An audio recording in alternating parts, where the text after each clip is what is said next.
Bura gelen konak ile bilişir. Havası bir başka, suyu bir başka, İnsanı getirer hevese, aşka. Her tinde bir söhbet, her evde gayret. Bakan bu kendime eyliler heyret. Cavanlar yığışıp çayxanadadır. Maştağa övladı her amiləbdədir. Ay canım maştağa, gözüm maştağa.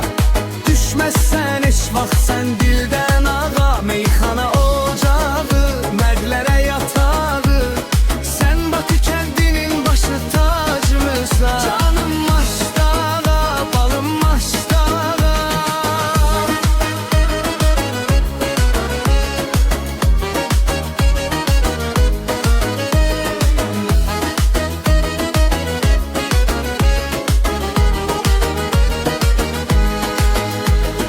Meyxana deyiləndə ya da sen düştün. Sözün meydanında o da sen düştün. Ustadlar yetişti bu torpağında. Hakkın bereketi var sorağında. İnciri baldadır, üzümü şirin. Kökü bu torpağda çok çok derinin. Dostluk da sadikdir, yoldaş da mühkem. Maştağa koymaz ki çekesen bir gəm. Canım maştağa, gözüm maştağa.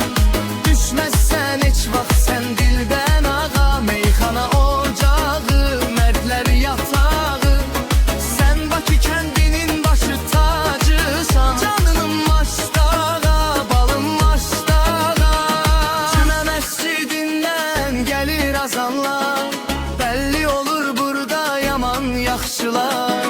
Qoçular məskəni, igid diyarı. Həmişə qocadır başı qarı. Cümə məscidindən gelir azanlar. Belli olur burada yaman yaxşılar. Qoçular məskəni, igid diyarı. Həmişə qocadır başı qarı. Ay canım maştağa, gözüm maştağa. Düşmezsen hiç vaxt sen dilden ağa. Meyxana ocağı, mərdlər yatağı. Sen Bakı kendinin başı tacısan. Canım maştağa, balım maştağa. Ay canım maştağa, gözüm maştağa. Düşmezsen hiç vaxt sen dilden ağa. Meyxana ocağı, mərdlər yatağı. Sen Bakı kendinin başı tacısan. Canım maştağa, balım maştağa. Hardan gelirsin maştağadan, hara gedirsen maştağaya. Var ol mənim kendim.